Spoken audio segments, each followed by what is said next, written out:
Você está ouvindo o podcast Além do Fluxo by Upflux. E aí, pessoal, estamos aqui com Além do Fluxo, podcast da Upflux, recebendo aqui um grande amigo, a referência aqui na saúde brasileira, colega aqui, engenheiro de produção. Temos muitas figurinhas trocadas aqui. A gente está recebendo aqui o Thiago Souza. O Thiago ele é doutor em eficiência operacional em saúde pela Universidade de Minho, lá em Braga, Portugal. Depois você conta para a gente como é que você foi parar lá. É autor do livro Lean Healthcare. É um livro dos mais citados mundialmente. Então, assim, um baita orgulho aqui. Pessoal, a gente vai sortear um no final, tá? Fiquem atentos aí. O Thiago também ele é gerente de eficiência operacional na DASA, e está sendo peça-chave aí nesse momento aí de integração de operações, finanças, transformações de processo, né, nesse desafio de impulsionar a saúde brasileira. Além disso, né, o Thiago tem, eu acho que mais uma década aí de outras histórias e experiência aqui na saúde. Também vou pedir para ele passar isso tudo para a gente aqui, trocar aqui como é que a gente lida com melhoria contínua, Lean, leva esses conceitos que são muito reconhecidos assim na indústria para a saúde, né? Bem-vindo, Thiago. Prazer estar aqui com você. Pô, obrigado, Cadu. Obrigado aí, Upflux. E a toda a parceria aí que a gente tem e amizade. De antemão, parabenizar aí também pela iniciativa do podcast, né? Há tempos eu venho conversando com colegas da área e creio eu que não há nenhum podcast hoje no país que fale especificamente de fluxo e eficiência de processos em saúde. Então, parabéns aí pela iniciativa, tá? Conta comigo e vamos ver o que vai dar esse bate-papo aí. Não, Thiago, contamos muito e acho que é isso, a gente disseminar histórias, disseminar boas práticas, né? Trazer também, compartilhar um pouco da nossa visão do futuro, do que a gente está fazendo, né? Como é que a gente ajuda as pessoas, né? A saúde é tão importante aqui no Brasil. Tá? Eu vou começar aqui, ó, para começar um pouco, fala um pouco da sua trajetória aí de saúde, como é que você chegou a essa posição aqui de gerente de excelência operacional na DASA, como é que você foi parar lá em Portugal também?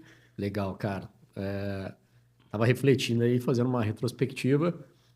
Eu acho que minha entrada na saúde foi um pouco sem querer querendo aí, né? Coisas que o universo nos proporciona. Eu sou engenheiro, né? Sou colega, engenheiro de produção, e eu comecei minha carreira como todo engenheiro industrial na indústria. Então, eu sou um super ali apaixonado por excelência operacional, Lean, Six Sigma, teoria das decisões, métodos ágeis e até mesmo técnicas de gestão de operações básicas.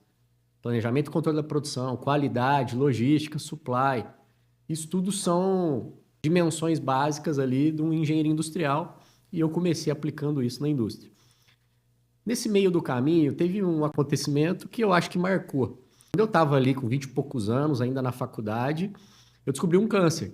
Eu sou ex-paciente oncológico e, na época, eu senti na pele o que um paciente passa num fluxo de saúde, mas como paciente. E eu ainda estudante jovem de engenharia, como paciente, fiquei pensando, cara, isso aqui é um gargalo, isso aqui é papelada, isso aqui é burocracia, para que esse tempo de espera? Então, eu fiquei analisando o processo, acho que também um pouco para amenizar o que eu estava sentindo. Graças a Deus, Deus deu tudo certo, né, cara? Então, eu fiquei com isso na cabeça, acho que eu posso ajudar. Acho que eu posso ajudar.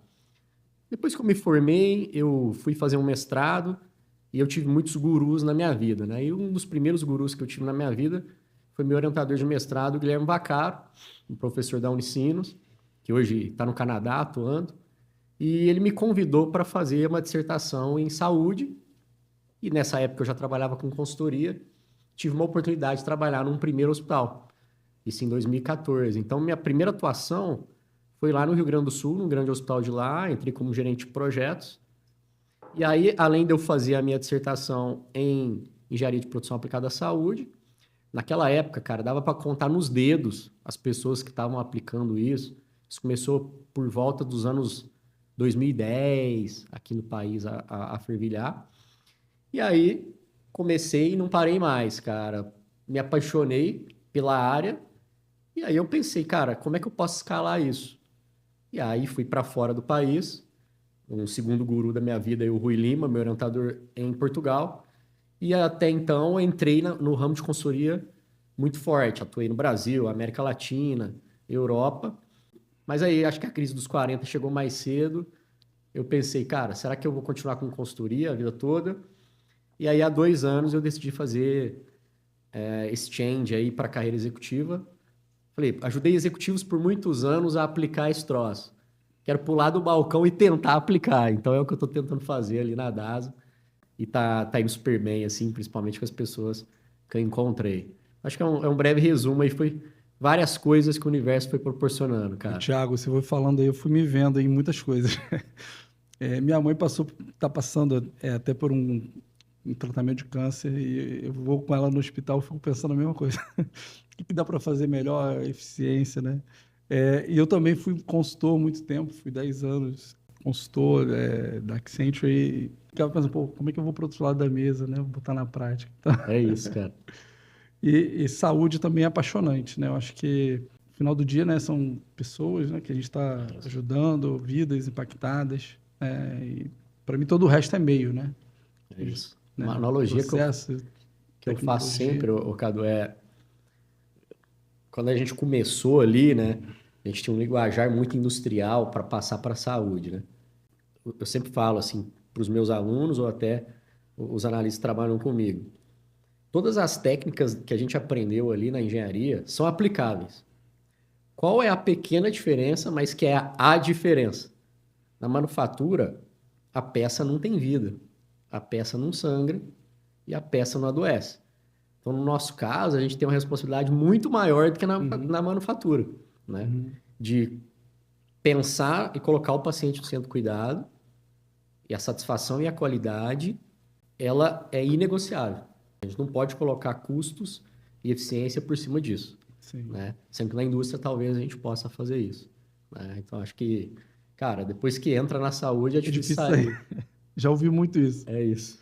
E aí, cara, Thiago, você já passou por tantas...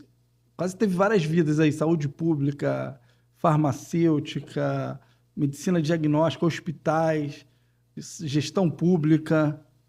Cara, quais são os pilares? Conta esse segredo aí. Como é que você consegue resultados sustentáveis em cenários tão diversos aí? Boa pergunta, Cadu. Assim, não tem bala de prata. Sou suspeito para falar um pouco sobre esse tema, né? Eu acredito que o básico brilhante dá certo. O que eu estou falando do básico brilhante, né? Cara, uma pergunta aqui para os ouvintes. Será que vocês sabem quanto tempo tem o PDCA, que é o método dos métodos aí?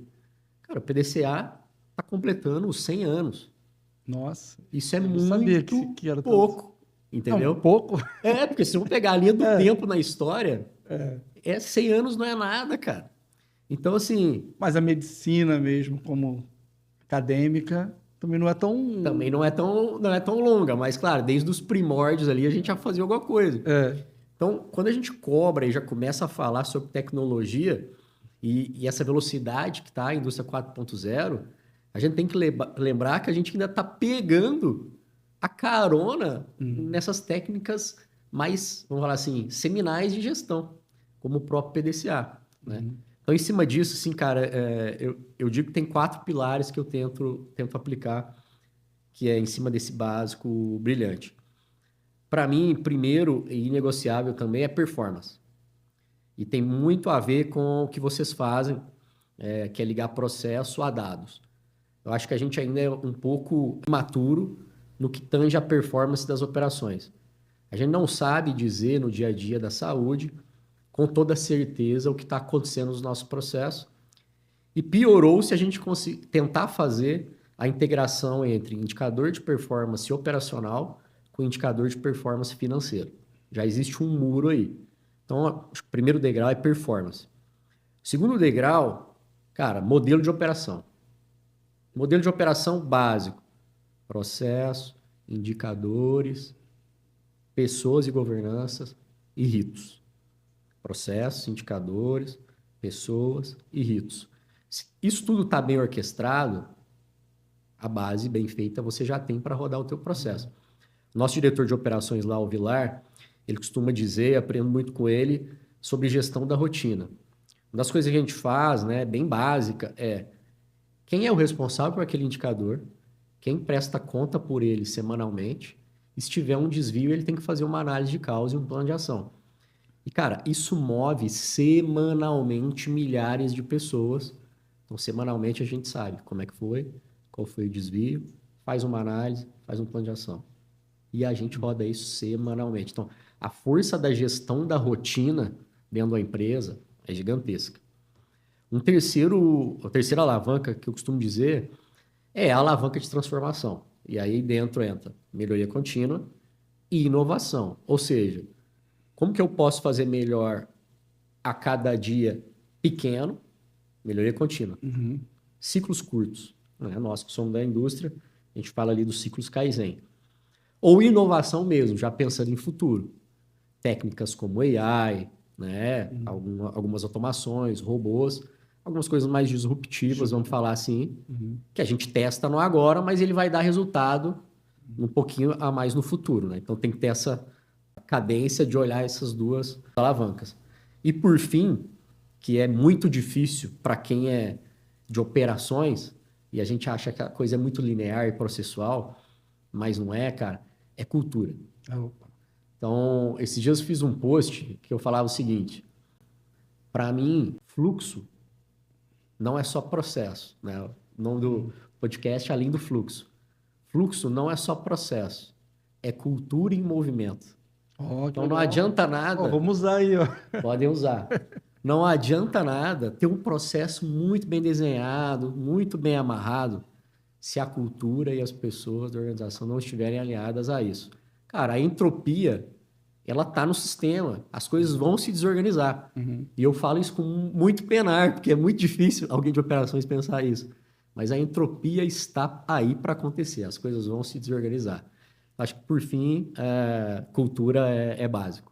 Come estratégia no café da manhã, né? Exatamente. E no que você falou, Thiago, eu gosto de falar que tecnologia sem performance é pirotecnia. Exatamente. E processo sem performance é filantropia, né? É isso. Então, assim, o que traz a sustentabilidade é você pagar a conta. Não adianta você atender super bem, cuidado assistencial, se você não conseguir cobrar bem, não tiver um ciclo equilibrado financeiro também de uma instituição, né? Boa, Cadu. Concordo, cara. E aí, nessa linha de equilíbrio, né, de performance, eu vou te trazer um indicador que eu vi recentemente, tá? Então, foi um dado do ISS. 20% dos recursos de saúde no Brasil são desperdiçados. 20%. Cara. Como é que você vê isso? Como é que dá para a gente transformar isso, né? Trazer mais eficiência, produtividade, qualidade e sustentabilidade para o nosso sistema de saúde?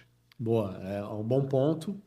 E é um ponto que eu acho que é um dos principais alertas para qualquer gestor. E você acha que são 20% de operações? Mesmo? Eu já vi alguns outros estudos. A gente fica aí entre 20 e 40. Tem autores que dizem que é mais que isso. Eu vou te dar alguns números aqui de alguns processos por onde eu já passei, né, na minha carreira e que serve de alerta que a gente precisa fazer alguma coisa, né? Primeiro, eu comungo que desperdício na saúde para mim é um desrespeito. É um desrespeito com o paciente, é um desrespeito com o dinheiro da organização ou o dinheiro do povo, se a gente está falando do sistema público, e um desrespeito com os próprios colaboradores, porque desperdício vai gerar retrabalho e aí eu estou gastando mais FTE do que deveria, né? E burnout está aí, né? Então a gente tem que prestar atenção nessas coisas. Alguns números aí, que isso consta no livro, consta na minha tese e algumas publicações que eu tenho aí. Depois posso passar um link para vocês das publicações, mas em algumas áreas de saúde. Primeiro, centro cirúrgico. A fila para determinadas cirurgias, determinadas especialidades é gigantesca. Sim. Né? A gente tem pessoas acometidas aí com diagnósticos que precisam de uma cirurgia em tempo hábil. Hoje, no Brasil, existe um número aí que existem centros cirúrgicos com até 50% de desperdício ou ineficiência no seu processo. Né? E o que é isso, cara? Agendamento errado, agenda 2 horas, usa uma, ou o contrário, agenda 1 hora, usa 2. Atraso no começo do processo, aí vira efeito dominó, já atraso a primeira, vou atrasando todas as outras, o pessoal que está internado é cancelado, vai ter que entrar outro dia, porque aí já não tem anestesista, pode ter problema ali de próprio cancelamento, não ter um pré-operatório bem organizado, né? E aqui entra muito, acho que o que vocês têm ajudado algumas organizações, que é você conseguir ver os gargalos invisíveis, né? Então, cara, será que o gargalo está no exame? Será que o gargalo está na consulta? Será que o gargalo está no leito? E aí você consegue destrancar o fluxo cirúrgico olhando aonde está o gargalo. Hoje, Ao invés... que ainda mexe, né? Isso, ele é flutuante. Ao invés de você ficar gastando esforço no todo, e nós não temos força para fazer tudo ao mesmo tempo, tá? Então, 50% de salas de cirurgia, tá? Existe um indicador aí que a gente adaptou, que para quem é da indústria conhece o OEE, a gente criou o ORE, que é o Operating Room Effectiveness, que mede a eficiência de sala de cirurgia, e aí ele vai apontando as perdas que tu tem dentro de sala de cirurgia. Então, fluxo cirúrgico dentro do hospital, em muitos hospitais, é tido como o coração, né, do hospital, que é onde gira e faz girar, né, teu dinheiro. Um segundo fluxo, que também é acometido por desperdício, é o fluxo diagnóstico, né, seja dentro de hospitais ou fora. Tem estudos aí que dizem que a gente tem uma taxa de talvez até 70% de equipamento parado em alguns horários, né? Seja por falta de manutenção, seja por no-show, cancelamento, algum overbooking e agendamento que deu errado, né? Ou quebra mesmo, porque dependendo do local e da região, a gente tem um sucateamento do parque tecnológico. Então é aquela coisa, aquele canibalismo das máquinas, né? Pega um componente dessa que coloca nessa, que coloca naquela, e aí a máquina pode parar. Então 70% de equipamentos aí mundo afora podem estar parados nesse momento, né? Então aqui entra muito engenharia e manutenção, né? E a gestão aí dos ativos. Um outro número que me salta aos olhos de vários estudos é o tempo do profissional assistencial. Um exemplo é a enfermagem. Até 40% do tempo da enfermagem dentro do hospital pode ser desperdício. Por quê? Não está tratando diretamente o paciente. É papelada, é burocracia, é planilhada, é telefone. Cara, se a gente conseguir automatizar esse negócio, pelo menos uma boa parte disso, e a enfermagem dentro do hospital é quem toca a operação de fato no dia a dia, a gente consegue aumentar a produtividade pra caramba. Por fim, um outro fluxo, né, que é o fluxo de supply ali de MatMed, a gente chega a ter aí no país até números de até 30% de desperdício. O que é isso? Dimensionamento de estoque errado, ou a mais ou a menos, que causa ruptura, perdas, que é por validade ou por mau uso, né? Tem um fluxo na farmácia que sempre tem um problema, né? Que vocês já devem ter visto isso, que é a devolução. Eu dispenso, mas é devolvido. Eu dispenso, mas é devolvido. E aí, será que eu estou comprando pelo meu estoque total? Eu conto o que volta? Ou será que eu vou comprar só pelo que eu dispenso e não pego a volta? Se eu tenho uma volta de 10% e não considero isso, eu vou comprar 10% a mais. E aí isso impacta em todas as outras perdas. Então, dito isso, assim, problematizando o tamanho do buraco, o que eu sugiro aqui para a gente começar a refletir? A saúde, ela é muito departamental e fragmentada. Não tem visão de processo, né? Então, tem vários ali impérios, né? Então, gestor de centro cirúrgico, gestor do ambulatório, gestor da SADT, gestor de leito.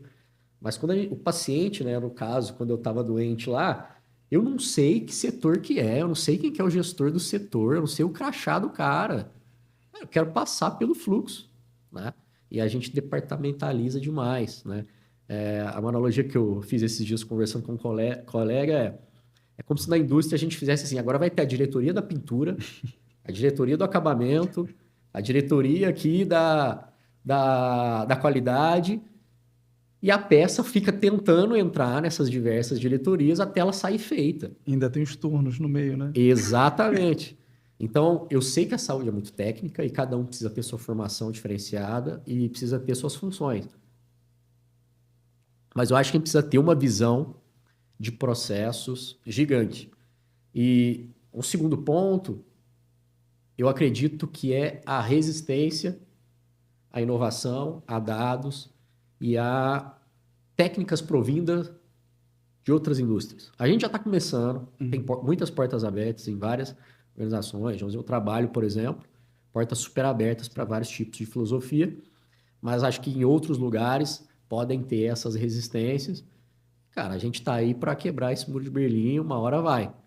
Mas acho que dados, né, pelo que eu vejo do trabalho da Flux, vocês conseguem mostrar isso. Então, é tentar sair daquele modo achismo e entrar para um modo, cara, é o que é. Concorde ou não, o número está mostrando isso. Sem e aí dados... botou a bola na mesa, vamos discutir, que senão fica um blá blá blá que a gente nunca vai sair de outro lado. Sem dados, você só tem mais uma opinião, né? É isso, só mais uma opinião. E aí, nessa linha, Thiago, aproveitando aqui o teu gancho, visibilidade de processos. O Gartner ele apontou recentemente que 70% das iniciativas de transformação digital falham por falta de clareza dos processos atuais. Como é que você, no dia a dia, tem evitado esse risco, esse problema? E para conseguir basear em processos reais e não em suposições. Pô, Sair desse eu acho. Muito difícil, cara. É muito difícil. Acho que também não tem uma bala de prata, mas existem aí alguns temas para nos ajudar. Mas eu acho que a gente ainda está um pouco distante de chegar aí num patamar de classe mundial, assim. A saúde, ela precisa de mais fluidez e de disciplina operacional. Como cada dia é um dia, né, cara? Eu postei uma frase que eu brinco, né? Qualquer processo de saúde que eu entro, qualquer elo da cadeia, existe uma mentalidade de que todo processo é um pronto-socorro. Não tem planejamento, não tem previsibilidade. Cara, eu tenho que ter uma capacidade aqui, o que entra eu faço, se não der, fica por outro dia, e aí a gente fica igual o fitoplâncton, né? Boiando conforme a onda, né? Não age em cima dessa previsibilidade. Então, acho que esse é um primeiro momento. E o segundo é a questão de processo, como tu comentaste. Estou me lembrando de um caso que eu sempre comento, cara, que é em uma dessas minhas idas e vindas em vários locais, lá no início, um dos hospitais que eu fui atender uma vez, foram fazer o meu crachá. E aí, nessas coisas departamentalizadas e muito técnicas, fizeram meu crachá, eu fui buscar o crachá, estava escrito Enge Thiago. Cara, mas por que tem um Enge na frente, né? Não, seu Thiago, é que se você é médico, tem doutor Thiago. Se você é enfermeiro, é Enf Thiago. Se você é farmacêutico, é Farm Thiago. Você é o único engenheiro aqui, você é Enge Thiago. Que legal. Você pode tirar o Enge, por favor? Meu Deus. Que inovação. Não pode. Tem que ter o nome na frente. Não, eu gostaria de ser tratado como Thiago. Não, Thiago, mas aí, se você botar só Thiago, você vai estar igual às pessoas que não têm formação, o pessoal que trabalha no serviço geral, no almoxarifado, só tem o nome dessa pessoa. Aí eu falei, por favor, então eu quero tá do lado dessa galera? Eu não quero ser a galera que tem o nome na frente. Então, se a gente está apegado muito mais ao que está na frente do nome, ao ego e ao crachá, cara, nós estamos há anos-luz de olhar processo e dados. Então, acho que um ponto super importante que a gente tem que quebrar nas organizações de saúde é essa visibilidade departamental e técnica. Ela é necessária, mas o viés não está aí. Acho que tem que olhar para o paciente, olhar para as pessoas da organização e desenhar o processo que é cross. Se a gente não ultrapassar isso, a gente não vai conseguir. Então, respondendo sua pergunta em relação a Process Mining, por exemplo, e aí sem fazer marketing para Upflux, mas as últimas aplicações que eu tenho visto no país, a maioria vem de vocês, né? Existem outras empresas fora que eu já vi algumas aplicações, mas no país acho que disparado vocês estão fazendo um trabalho bem legal em relação a isso. Eu já vi 2, vou falar de um que eu já fiz fora, sem Upflux, e um que a gente já fez dentro com vocês. Um fluxo legal, que eu já comentei aqui para a gente trabalhar Process Mining, é o fluxo de pacientes de cirurgia. Desde a abertura do pedido. Então, como é que eu consigo ver esse processo meu, achar o gargalo invisível e ver o lead time? Cara, é muito difícil tu ver lead time na saúde. Então, números na cabeça que eu tenho, né? Um processo de cirurgia de porta até RPA fica por volta de 5, 6, 7 horas. Se a gente for pegar desde o agendamento, esse troço vira semanas, meses. Dependendo do caso, se eu for pegar exame, diagnóstico, mais autorização, fora a internação e os retrabalhos, esse lead time fica gigante. Então, desde o pedido, pré-operatório, entrada no bloco, início da anestesia, início da cirurgia, fim da anestesia, fim da cirurgia, entrada na RPA, início do setup, finalização do setup, alta. Pegar esse troço e saber o gargalo, ou os gargalos que tem ali, isso é incrível, incrível, porque você vai aonde destranca.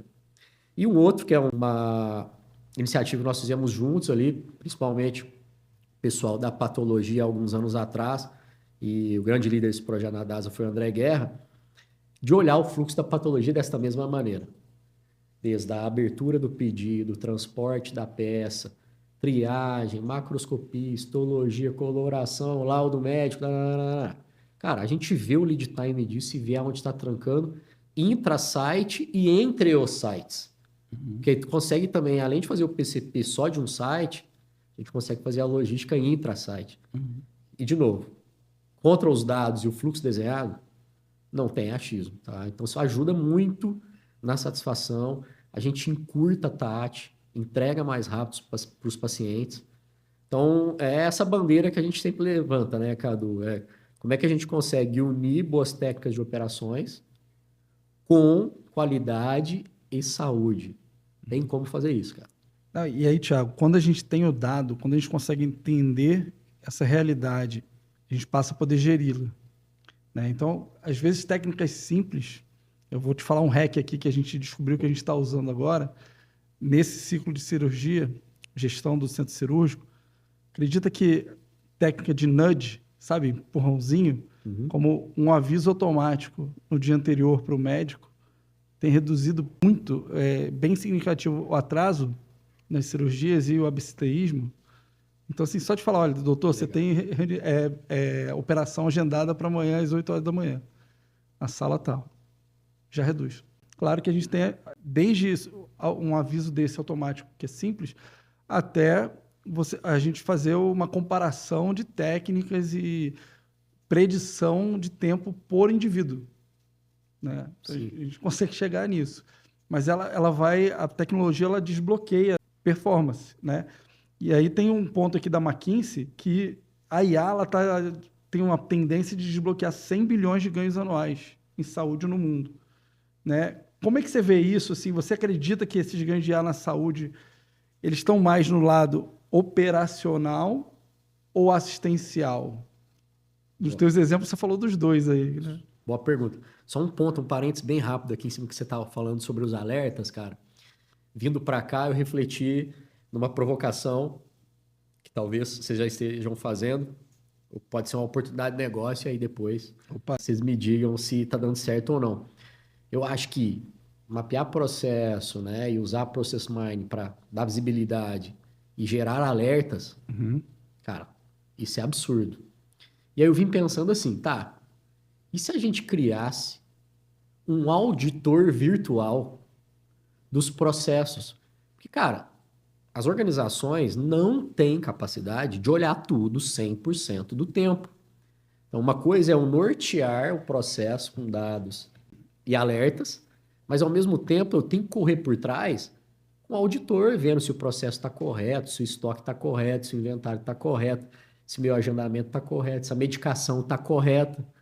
Então, eu acho que auditores virtuais poderiam ser uma boa sacada. Ó, Thiago, qual é a nossa visão? Todo mundo quer fazer o processo da forma mais eficiente. Por que tem tanta variabilidade no processo? Porque falta esse feedback, né? Se o resultado, as pessoas ficam na no eu acho. Então, hoje, a gente consegue mostrar identificar qual é o modelo ideal para aquele dia, para aquela situação operacional, dinâmico, não um fluxo desenhado estático, para a realidade que se apresenta, para onde a pessoa tem que ir. E a gente consegue ver na equipe, no time, quem está seguindo esse melhor caminho, quem não está. Mas eu lido com isso muito mais numa priorização de ajuda que o gestor tem que conceder do que no micromanagement ali. Tá? Então, assim, a gente tem problema de turnover, a gente tem problema de treinamento, a gente tem problema de viés, a gente tem problema de assimetria de formação. Mas quando eu consigo olhar meu time no macro processo que eles têm responsabilidade, identificar aonde eles vão bem e aonde não vão, eu consigo pensar um plano de desenvolvimento individual customizado ao extremo. E eu consigo chamar a pessoa para conversar e mostrar o impacto dela não estar seguindo um processo. Isso acelera demais uma transformação, né, de um processo, isso acelera demais o entendimento das pessoas. Então, eu paro de gastar tanto com gestão de mudança, treinamento, conscientização, evangelização, e eu passo a ter a tecnologia como aliado. E aí eu chamo de Waze corporativo. Tá? A gente está virando isso, sabe? Em cima da realidade dos sistemas, quando a pessoa desvia, a gente avisa, olha, você desviou, está aqui a política. Olha, você está com SLA para ser vencido. Olha, você digitou errado. Chefe, a pessoa está precisando de ajuda. Legal. Então, a gente consegue fazer isso e orquestrar uma operação. Hoje, a gente conseguir auditar coisas precisa da tecnologia aí também. Mas respondendo sua pergunta aí em relação a ganhos, em relação ao operacional assistencial, acho que a resposta do consultor aqui é depende. Né? A gente precisa mapear. Né? E eu vou contar alguns casos, por que eu estou contando isso. E aí a gente pode concluir juntos aonde é que isso está. Então, quando a gente vai mapear fluxo e vai ver fluxo de valor, né, cara, é óbvio que fluxos assistenciais que estão mais próximos do paciente vão ter uma taxa de agregação de valor maior. Então, fluxos de internação, cirurgia, exames, né, a gente tem uma taxa de agregação de valor maior que 50%. Uhum. Quando a gente olha fluxos mais distantes do paciente, facilities, materiais, insumos, a gente chega a ter agregação de valor próximo de 1%. Né?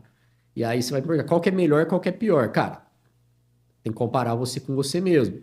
Na indústria, eu me lembro o primeiro VSM que eu fiz, cara, eu me lembro que me disseram assim, cara, se tu fizer um VSM na manufatura que dê mais de 2%, tá errado. Porque é tanto processo de transformação até chegar no cliente que a agregação de valor é menor mesmo. Uhum. Então, a gente tem que mapear e ver onde é que estão os gargalos. Muito tempo atrás, eu fiz um mapeamento de ambulatório público que a maioria das oportunidades estavam em processos ao redor da consulta. O problema quase nunca era a consulta. Porque demora tanto para chegar na consulta, tem tanto problema de agendamento, tem tanto problema de tempo, papelada, autorização, que esse entorno é um caos. E aí, quando chega na frente do médico, que é o paciente quer, cara, é aquilo ali, aquele desfecho, aquela experiência, tá ótima, né? Então, aqui, esse é um caso que processos ao redor do assistencial tem problema, né? Óbvio que a gente tem problemas em processos assistenciais também, e principalmente relacionados a especialidades que são gargalos, né? Então, a gente consegue identificar qual especialidade está mais engargalada, né? E aí sim tentar fazer alguma melhoria em cima dessa especialidade. O que eu sugiro aqui? Para curto prazo, é o que eu falo também nas minhas aplicações. E existe uma muleta na saúde que é apontar o médico. Então, por exemplo, hoje eu estou numa vice-presidência o Vedolin é o vice-presidente médico e operações. Então é muito legal, na mesma estrutura tem médico, profissionais técnicos e a operação, né? Então a gente brinca lá dentro, cara, os apontadedos não existem, porque tá todo mundo na mesma estrutura. Mas na saúde como um todo tem essa muleta de aponta, a culpa é do médico. E aí eu falo, pessoal, não vamos apontar não, deve ter um monte de coisa ao redor, então você tem teto de vidro? Então, vamos arrumar o teto de vidro primeiro, deve ter tanto problema com papelada, burocracia, às vezes nem o sistema para o médico está funcionando, né? Então, cara, respondendo a tua pergunta, curto prazo, eu começaria em problemas mais operacionais, até para pegar e aculturar, e aí depois vamos expandindo para áreas assistenciais e focando em especialidades com mais necessidade. Tiagão, minha avó falava que quando você aponta o dedo, tem 3 para você, né?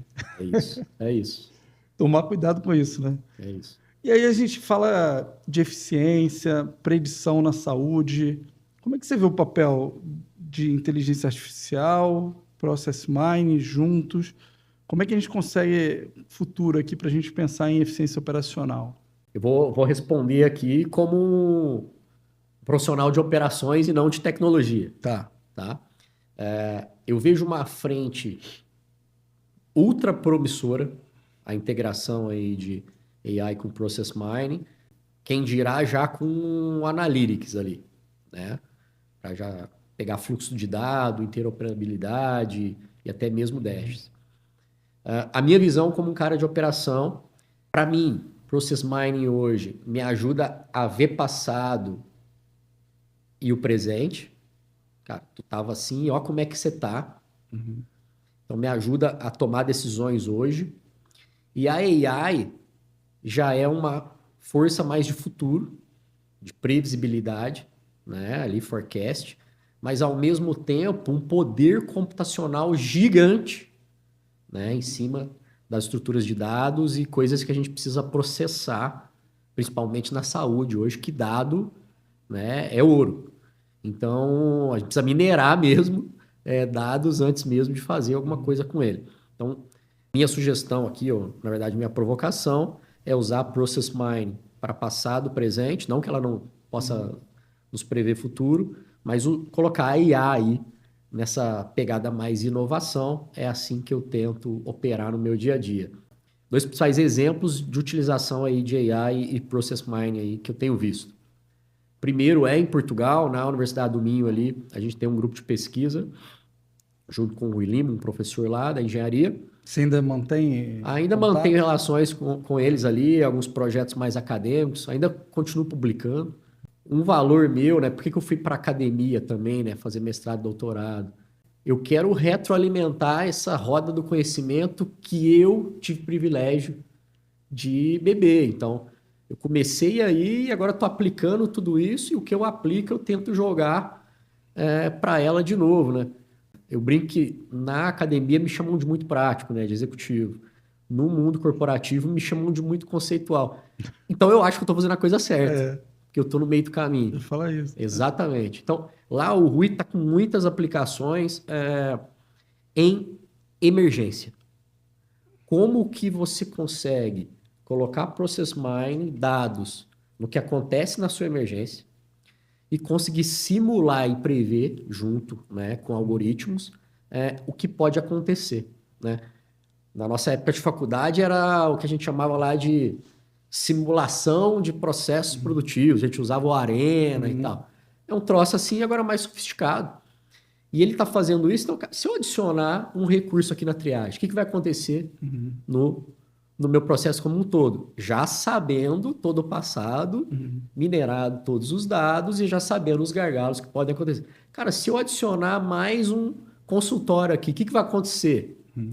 E aí, dito isso, uma coisa que parece simples, aí eu que sou um cara operacional, assim, digamos, vou trazer um pouco de coisas NASA aqui, né? Que eu brinco, mais de futuro, mas que estão aí. Cara, nesse contexto dá para aplicar Digital Twin. Pensa se a gente pega uma cadeia de supply, tem alguns papers que falam sobre isso. Tu pega a tua cadeia de supply, tua farmácia, teu almoxarifado, teu armazém, tu sabe o passado do teu consumo, tu sabe a sua demanda, tu sabe o seu nível de estoque, tu sabe o lead time de suprimento e todas as variáveis possíveis e impossíveis de acontecer na cadeia de supply. Tu transforma isso num gêmeo digital e começa a brincar com esse negócio, cara. Se tiver uma nova pandemia, se eu fizer uma campanha no mês tal, se eu abrir negócio aqui nessa região do país, o que isso vai acontecer na tua cadeia de supply? É óbvio, né, que vão acontecer muitas coisas para a gente analisar, mas dessa maneira a gente mitiga o famoso, que a gente chama lá de efeito chicote, né? Porque hoje a gente não tem previsibilidade da cadeia. Sim. O que aconteceu na pandemia é um retrato disso. Né? Aí, vamos todo mundo comprar. Não, agora não vamos comprar. Vamos todo mundo comprar, vamos fazer estoque. Agora não vamos. Então, como que você mitiga esse efeito chicote, essa variabilidade no sistema? Então, novamente, cara, eu acho que vocês têm uma avenida de crescimento gigante no que tange a fluxos operacionais aí e assistenciais. Supply é um deles. Excelente, Thiago. Agora eu vou para outro ângulo. A gente falou de performance e sustentabilidade, né? Só que estava vendo aqui também, eu trazer outro número, PwC, ela trouxe que só 30% dos líderes de saúde estão conseguindo medir com clareza o ROI dos projetos. Então, como a gente fala de transformação, na minha visão, a gente está falando de jornada. E para você ter uma jornada de transformação perene, o primeiro passo é fundamental, tem que dar certo e tem que ter impacto. Impacto sem ROI vira qualitativo, né? Fica uma opinião. Como que você consegue medir isso? Tem indicador-chave, algo para garantir o valor percebido? Eu acho que existem níveis de maturidade aí, né? É óbvio que a gente orienta, nós temos um processo dentro da empresa, né? De priorização, até mesmo de grandes projetos, como que a gente prioriza, qual tem mais retorno, qual não tem mais retorno, o que vai entrar no pipe de inovação, o que vai entrar no pipe de CAPEX. A gente tem que ter essa gestão e sempre apontar para uma maturidade de medir ROI. Mas dependendo do projeto, principalmente se ele é muito inovador, às vezes a gente não consegue comprovar esse ROI, porque coisas que ainda nem existem, como é que eu vou conseguir tangibilizar? Então, o que a gente costuma fazer, né? Tem 3 saídas aí. Uma, acho que é o primeiro degrau, aonde eu navego bem. Cara, vamos olhar indicador de eficiência operacional. Antes e depois, né? Melhorou a produtividade? Tu teve algum ganho com FTE? Tu reduziu o lead time? Tu reduziu o estoque? O que tu fez na tua operação de eficiência operacional ali que reduziu hora extra? Cara, encontra algum indicador operacional, mesmo que você não consiga comprovar um ganho, né, financeiro. Segundo, que na saúde tem muito fit. Vai pela qualidade de segurança. Acreditação pega muito aí. Cara, tu reduziu o erro, tu reduziu a infecção, Melhorou o desfecho. melhorou o desfecho, aumentou a porcentagem da lavagem de mãos. Alguma coisa tu tem que fazer. Tu reduziu o tempo da enfermagem para ela ter mais tempo De cuidar das pessoas. de assistência. Aí é um outro caminho. E por fim, o terceiro é de fato valor para o negócio. E aí é impacto financeiro, sim. E aqui eu trago uma provocação, né? Eu tinha um professor que falava assim: quem faz engenharia tem que saber de economia. Porque senão você vai ser só uma peça do sistema. Então, eu brinco que quem trabalha com eficiência de operações, né, e melhoria tem que saber de finanças. Por quê? Se no fim do dia eu não conseguir falar dados financeiros... Traduzir, né? Exatamente. E existe ainda um gap muito grande, né, que acho que é a nova onda aí, como fazer o CEO conversar com o CFO e vice-versa. É um linguajar diferente. Opa. Tu falar de lead time e produtividade de um lado e tu falar de COGS, de ENEI do outro. EBITDA, EBIT, lucro econômico. Então, como tu faz esse balanço, né? Na teoria, os times de FP&A deveriam fazer esse meio do caminho. Mas cada vez mais a operação está tendo protagonismo e falando mais do viés financeiro. Tá? Eu sou um defensor disso. Por fim, payback. Payback. Cara, né, numa posição executiva, você decidir aonde tu vai botar seu dinheiro em um projeto, se eu não souber o payback que vai me dar, sério, até 12 meses, é até 2 anos, é mais de 2 anos, é aceitável, não é aceitável, dependendo da quantia do dinheiro que eu estou colocando. E aí já é uma provocação para os prestadores de serviços, assim como a Upflux e outros. Se vocês têm um projeto que é muito estruturante, tente colocar kick-win no começo. Porque se tu já começa a colocar o ganho, o mínimo que seja, para retroalimentar a roda, o executivo vai ter mais fit aí. Uhum. Eu não tenho tempo para esperar 1 ano, 2 anos até o negócio dar resultado, né? Cara, o trimestre está aí. Então, fazer esse meio do caminho é muito importante. Então, de novo, não tem resposta certa, tem vários caminhos que a gente pode seguir, mas no fim do dia, algum número tem que aparecer. A gente está há 8 anos nessa jornada, né? E em saúde mesmo, porque o nosso primeiro cliente foi na saúde. E a gente aprendeu isso, que a gente não começa mais um relacionamento de negócio, uma parceria, assim, um cliente num projeto que a gente nunca fez. A gente escala projetos bem-sucedidos, que a gente já tem um aprendizado, que a gente já sabe o caminho das pedras, o quick win, porque se você que já conhece, já acredita na tecnologia, precisa de um retorno, precisa de um resultado no curto prazo, imagina quem ainda não acredita que está dando um voto de confiança. É isso. Né? Então, a gente ter jornadas longas, eu assino embaixo nessa tua dica. Boa, Cadu. Tiago, vamos falar de agentes inteligentes? Acho que está quase virando lugar comum, todo mundo está falando disso, né? Mas como é que você vê isso na prática? Já é uma realidade? Está ajudando as organizações a priorizar ações, a executar tarefas? Como lida com o desafio de dados, contexto para o agente não delirar, e mesmo assim ele poder ser complexo? O que você tem visto disso? Cara, eu acho que está super quente, já está sendo aplicado em vários locais. Quem não estudar um mínimo disso vai ficar para trás, tá?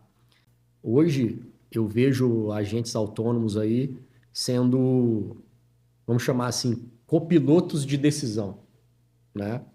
Então, a gente vê muitas aplicações em CRM, a gente vê muitas aplicações em atendimento, né, ao usuário, mas eu queria trazer uma provocação aqui, que eu já vi algumas iniciativas e alguns papers em relação a isso, que são agentes autônomos na cadeia de supply. Por exemplo, se a gente tem agentes autônomos já consolidando previsão de demanda e consolidando pedidos, para e sim os humanos conseguirem avaliar esses pedidos e fazerem as negociações. A partir dessa compra feita, a gente tem agentes autônomos gerindo o nosso estoque e vendo se o inventário está dentro, não está, a validade está perto, não está, qual tem que dispensar, qual vai ser meu abastecimento. E aí sim é óbvio que o humano vai lá e fecha esse planejamento. Depois disso, a gente tem agentes autônomos para a logística.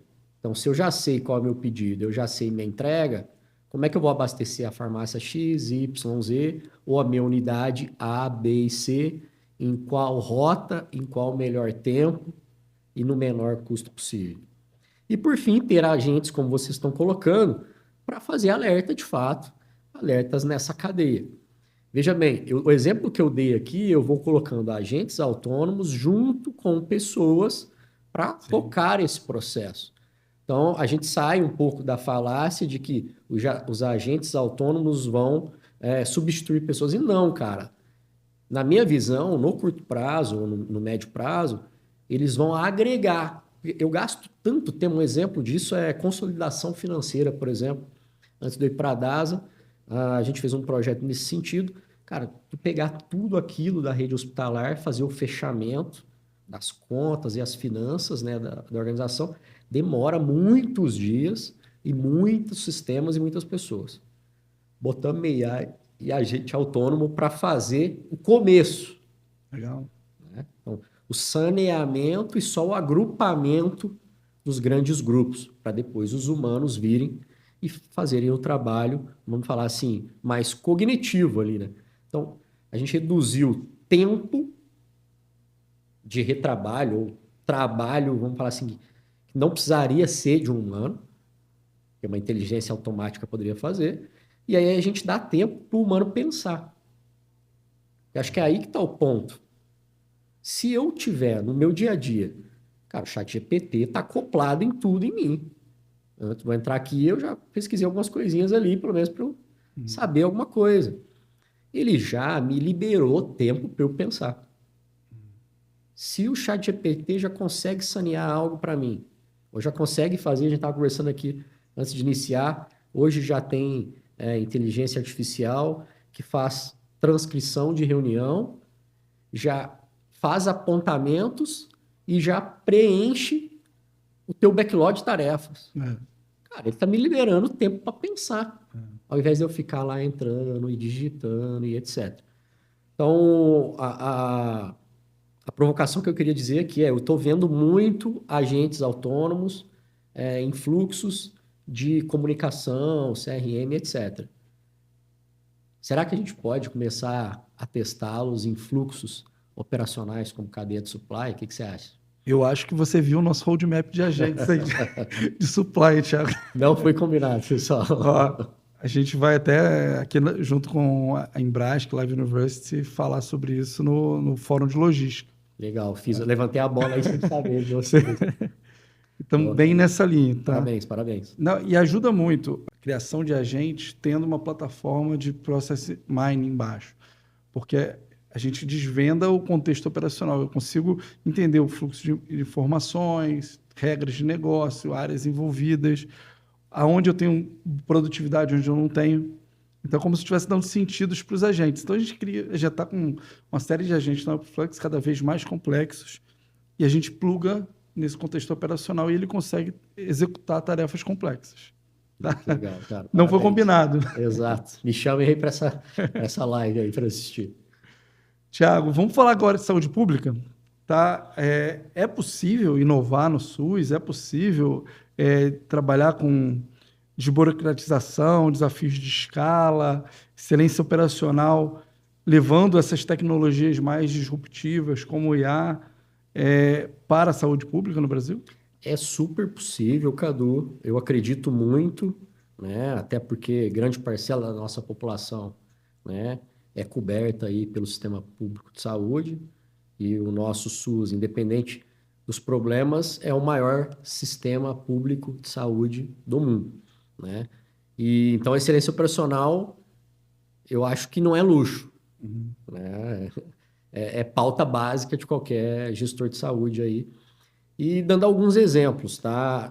Se você puder falar cases que te marcaram, tudo nessa. Boa. Um grande exemplo é do nosso amigo Marco, o que ele faz ali no PROAD, né, aplicando tecnologias de gestão, Lean, etc., em centenas de hospitais públicos aí nas emergências Brasil afora. Então, tem muito gestor que já está se organizando e já vem implantando técnicas de operação, que eu acho que é o primeiro degrau para já entrar com tecnologia e coisas mais sofisticadas. Então, o PROAD, né, dos hospitais de excelência do Ministério da Saúde, é um grande exemplo de iniciativas de gestão, né, e inclusão de técnicas de gestão, sejam mais operacionais, assistenciais ou inovadoras, nas organizações públicas aí do país. Um outro exemplo de um grande amigo meu, do Guilherme. O Guilherme é o gerente de inovação do Hospital do Amor, lá em Barretos, do Hospital do Câncer. Ele é o gerente de inovação, existe lá um hub de inovação muito forte, chamado Arena. Eu estava lá mês passado no Bootcamp, e a quantidade de startups e volume de iniciativas que Barretos, no interior de São Paulo, consolida dentro do mundo da saúde, eu achei assim incrível. Então é um exemplo. Eles foram para os Estados Unidos agora, foram visitar Vale do Silício. Os caras estão para frente aí e é uma molecada para frente aí, assim como a Upflux é. Só que eu queria deixar um ponto de atenção. A gente precisa ter uma gestão centralizada e flexibilizar na ponta, né, para essas inovações acontecerem. Mas a gente precisa ter governança clara, né?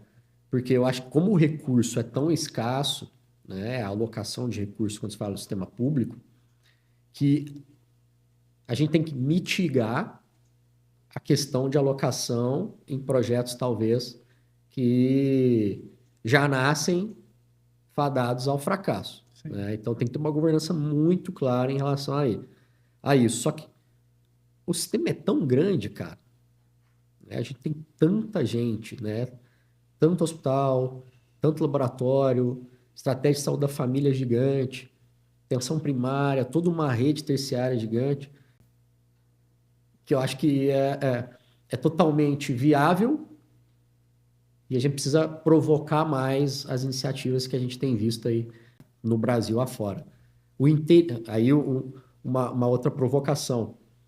O interior tem muita coisa rolando boa que a gente só foca nos grandes centros. Tá? Então, existe muita iniciativa legal no interior do país. E aí fica a sugestão aí, faço a ponte depois de vocês com o pessoal lá do Hospital do Amor para vocês saberem o que eles estão fazendo. Você falou de cultura no início, né?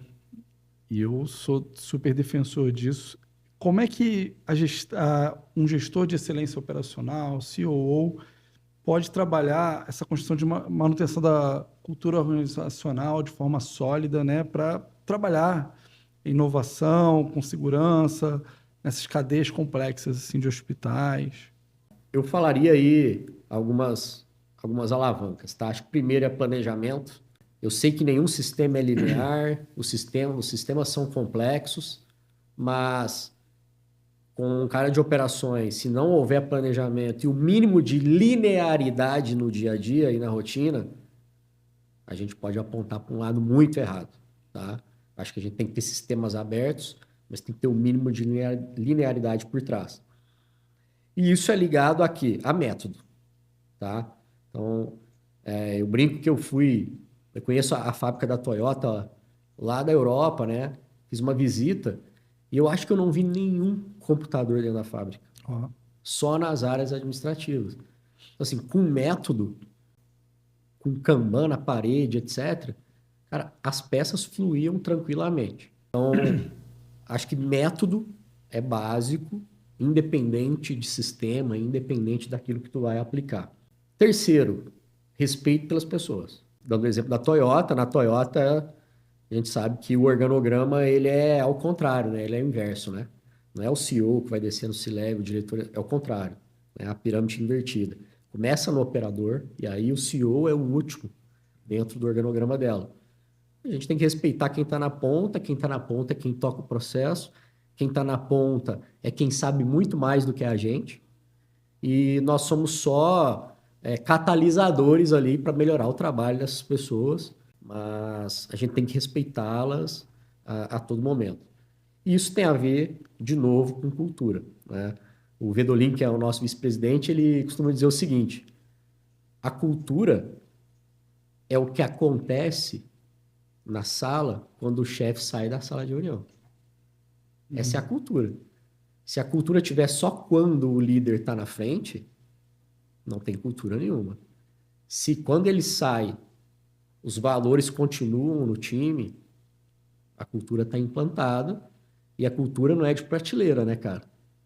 A cultura, ela é construída ao longo de anos e anos e para tu mudar ela é mais anos e anos. Não tem como pegar uma prateleira e implementá-la. Então, eu acho que alguém de operações tem que vir com esses pilares.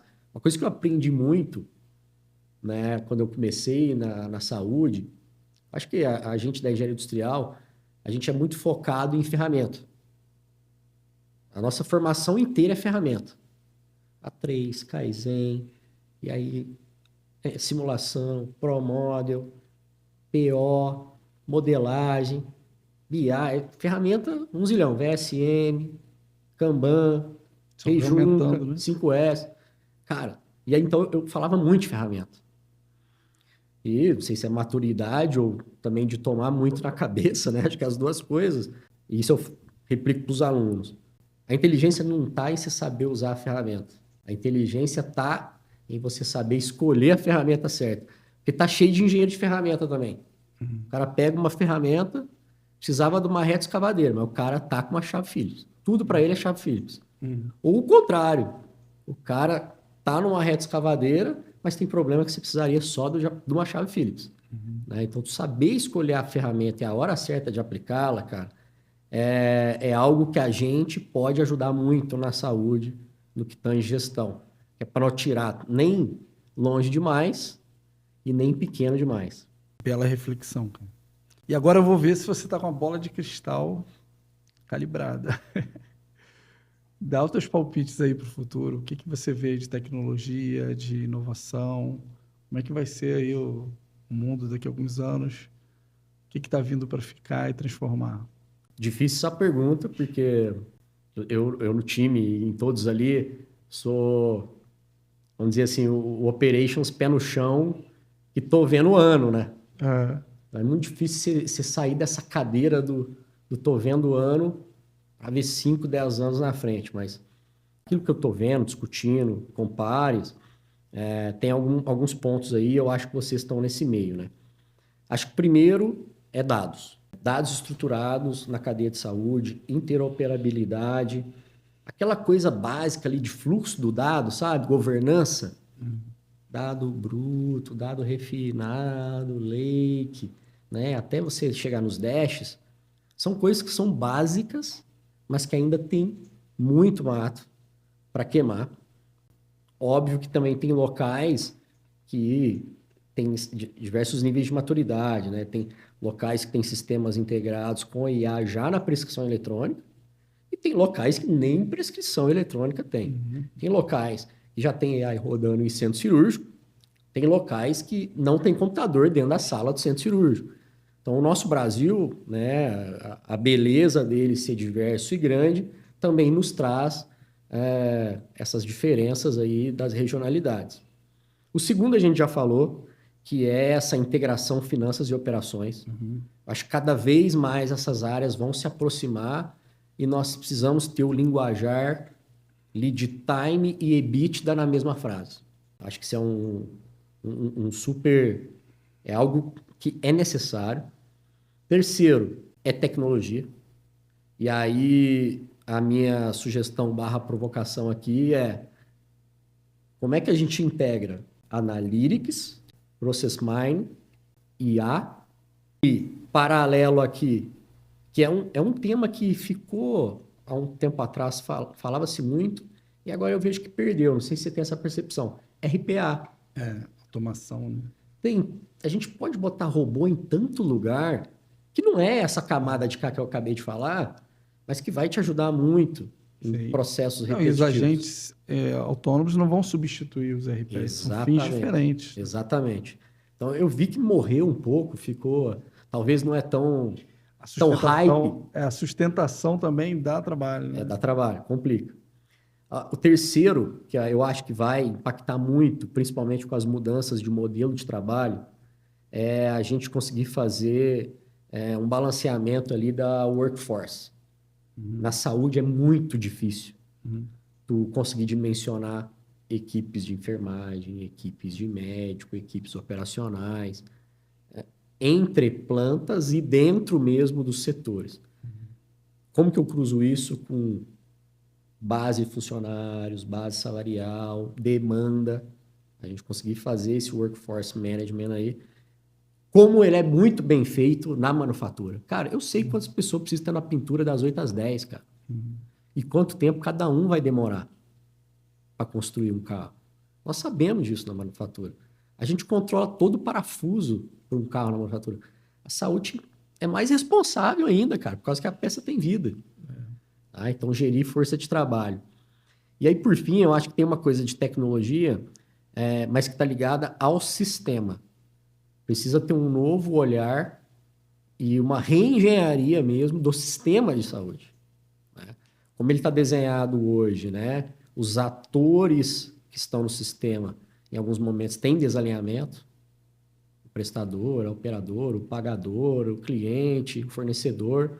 A gente fica aí entre, né, esse desintegração e desalinhamento entre os atores, né, têm visto movimentos mais próximos de verticalização, né? Tem uma veia e pessoas que defendem VBHC ali, né, um pagamento baseado em valor e não baseado mais no fee for service. Não sei até que ponto isso vai continuar, mas a gente tem uma discussão de tecnologia em cima do sistema de saúde que a gente tem uma atenção primária, uma secundária e uma terciária. O Brasil, historicamente, ele é hospitalocêntrico. O hospital, basicamente, ele faz tudo da primária e da secundária e assim sucessivamente. Então, como que a gente cria um sistema de saúde público e suplementar, sustentável, integrado, pensando no aumento do envelhecimento da população, né? Até 2050, a quantidade de idosos que a gente vai ter, né? Nós vamos estar chegando ali, né? Claro que os velhinhos de 60 hoje já não é mais os velhinhos de antigamente, e acho que nós vamos ser mais jovens. São os 9,50. É isso. Né? Eu defendo isso, a gente tem que defender isso. Defender, nós né? vamos chegar. Estamos chegando aí. Outra opção pior. É isso. Então, eu acho que trabalhar a tecnologia e essa reengenharia do sistema de saúde é um ponto fundamental, cara. Você acha que passa por modelo de incentivos nesses elos da cadeia? Também, mas vai ser muito difícil, né, um agente externo conseguir mudar a regra do jogo entre vários atores ali. É um jogo de xadrez, assim, tem muita gente falando sobre isso, tem muita gente tentando falar sobre isso, mas ainda não se chegou a um consenso de um modelo otimizado, ou que a gente vai chegar um dia. Né? Certo. Por último, Thiago, passa umas dicas aí. O que você pode falar para os líderes de saúde, as pessoas que estão tentando transformar suas organizações, melhorar o dia a dia? Boa. Bom, primeiro, agradecer novamente aí o convite, tá? E aí me faz uma reflexão aqui dessa história, que não é muito longa, mas na minha cabeça, com certeza, já está caminhando para ser. Primeiro, cara, para alguém de operações ou alguém não operações que quer trabalhar com operações e tecnologia, eu acho que tem muito um que relacionado ao linguajar. Olhando no passado, eu tinha um linguajar muito mais industrial e ferramental e menos um linguajar de saúde, né? Então, acho que mudar um pouco e adaptar o linguajar é super importante. Coisa simples. Pessoal, preciso fazer um diagnóstico nesse processo, vou usar um velho stream map, onde eu vou ver o lead time. Cara, galera, eu preciso fazer um diagnóstico, eu vou aplicar uma ferramenta aqui que é igual um termômetro, eu vou ver se esse processo está com febre ou não. Se eu ver que ele está com febre, aí eu vou tirar uma radiografia. Aí a gente vai entrar com o Process Mining. Que a gente chama de raio-x do processo. Exatamente. Tá vendo? Estamos alinhados. Então, acho que linguajar é um ponto. O segundo ponto é ouvir a ponta. Isso é básico. Então, não é um executivo, um líder na sua cadeira que vai mudar alguma coisa. É a ponta que vai mudar alguma coisa. São os profissionais da ponta, é o povo que vai mudar alguma coisa, né, nesse país. E aí tem um terceiro ponto que a gente precisa sustentar. Por que eu estou dizendo isso? A gente tem iniciativa demais e acabativa de menos. Então, às vezes, ao longo do tempo, não sustenta. Tem um grande amigo, Fabiano, lá do Rio Grande do Sul, um consultor, a maioria das palavras que ele diz durante as aulas e as consultorias que eu já vi ele prestar quando alguém fala algo assim, que seja disruptivo, sustenta. Sustenta o que está falando, ou sustenta essa iniciativa, que a gente não sustenta ao longo do tempo. E por fim, é o que eu sempre falo, um aprendizado que eu tive em todas as aulas, palestras, enfim, participações que eu tenho. Eu conheci em 2018 no ELEC, num evento de aprendizagem na Europa, o Isao Yoshino. O Isao Yoshino, para quem não conhece, para quem é da excelência operacional, foi um gerente de produção da Toyota muitas décadas. E ele me ensinou o seguinte, Thiago, e aí eu falo para todos aqui, esquece tudo que eu falei até agora. Deleta. Se você pensar nessas 5 coisas que é da cultura, vai dar certo. E aí ele me ensinou o seguinte, exercite sua paciência, exercite a humildade, exercite a estabilidade, faça as coisas com diligência e aprenda com seus erros. Esquece técnica, esquece conhecimento acadêmico, teórico, esquece tudo que nós falamos aqui até agora. Aplica essas 5 coisas e vai dar certo. Thiago, não podia fechar melhor. Vamos ser aprendiz, né? Melhoria contínua, cada dia 1% melhor. É isso. Obrigadão, viu, Cadu? Obrigado a você, meu amigo. Obrigado, Upflux. Tamo junto. Espero que todos tenham gostado aí. Estou super à disposição. Pessoal, ó, o livro do Thiago, recomendo fortemente, tá? Lean Healthcare, tá? Quem participou aí do cadastro aqui para assistir esse podcast, fica na torcida aí, que um de vocês vai ganhar, tá bom? Até a próxima, gente. Cadu, trouxe um para você. Opa! O primeiro que ganhou fui eu. E aí aqui fica o... Vai atrás aí. Esse é um livro, só um disclaimer rápido. É um livro que a gente escreveu junto com o Daniel, lá da Santa Casa de Passos. Tem muitas aplicações aqui. É um livro que você pode ler e abrir qualquer capítulo e ler, não precisa ser sequencial. Quero ver sobre centro cirúrgico, abre um capítulo de centro cirúrgico. Quero ver sobre supply, abre no capítulo de supply. Eu me orgulho muito disso, porque é um livro da cidade onde eu nasci, né? E a Santa Casa de Passos, para quem não sabe, está entre os top 15 hospitais brasileiros. Olha. Na Newsweek, saiu como os melhores de Minas Gerais. E eu faço o merchan do livro, não porque eu ganho dinheiro com isso, tá? Todo o dinheiro do livro vai para o Hospital do Câncer da cidade. Então, por isso que eu faço esse merchan. Fica aí a dica para quem quiser aprender um pouquinho mais do que a gente falou aqui. Meu amigo, vou querer um autógrafo, hein? Com certeza. Obrigadão, cara. Obrigado. Até o próximo, gente. Tchau, tchau. Obrigada por assistir o podcast Além do Fluxo by Upflux.